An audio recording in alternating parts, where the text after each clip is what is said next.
तारीफ मिलता है कि वाक़या करबला से पहले मौला हुसैन अलैहिस्सलाम ने अपने एक सहाबी कर्जा अंसारी को उमर इब्न साद की तरफ भेजा और कहा कि उमर इब्न साद से कहो कि मैं तुमसे मुलाकात करना चाहता हूँ।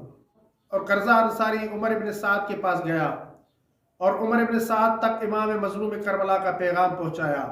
तब एक मुकर्रर टाइम पर मुकर्ररा जगह मुअय्यन की गई।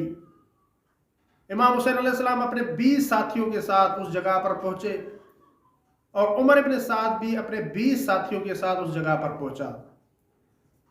जब मुलाकात का टाइम हुआ तो मौला हुसैन अलैहिस्सलाम अपने भाई हज़रत अबुल फ़ाज़िल अब्बास और हज़रत अली अकबर अलैहिस्सलाम को साथ लेकर उमर इब्न साद के पास गए।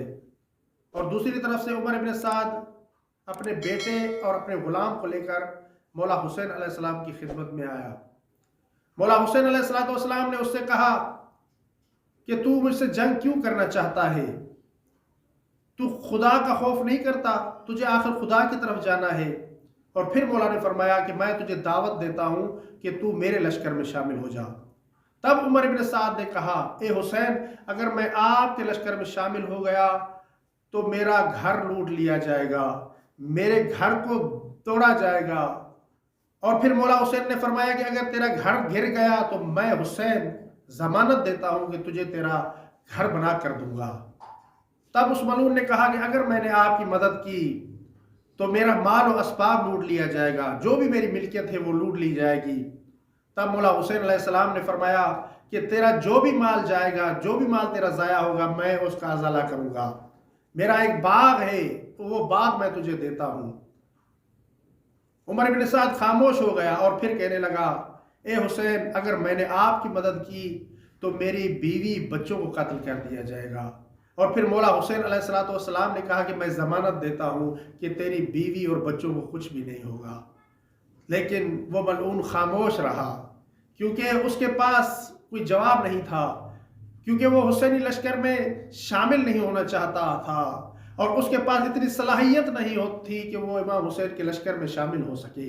इसलिए वो मलऊन खामोश रहा। और जब मौला हुसैन अलैहिस्सलाम ने देखा कि ये मलऊन मेरे लश्कर में शामिल नहीं होगा तो मौला हुसैन ने फरमाया कि ए मलऊन, तुझे मालूम होना चाहिए, मैं तुझे पेशन गोई देता हूँ कि तुझे तेरे बिस्तर पर कत्ल किया जाएगा। ए मलऊन, खुदा की रहमतें तुझसे दूर रहेंगी। और ए मलऊन, तुझे मालूम होना चाहिए कि तुझे रे की गंदम का एक दाना भी नसीब नहीं होगा। और फिर अज़ीज़ो ऐसा ही हुआ कि वाक़या करबला के बाद उमर इब्न साद को मुख्तार इब्न सक्फी ने वासिल जहन्नम कर दिया और उसे हुकूमत रय के जिसकी लालच उसे दी गई थी, हुकूमत रय तक नसीब न हुई और ऐसे ही वासिल जहन्नम हो गया और खुदा की रहमतों और बरकतों से दूर रहा।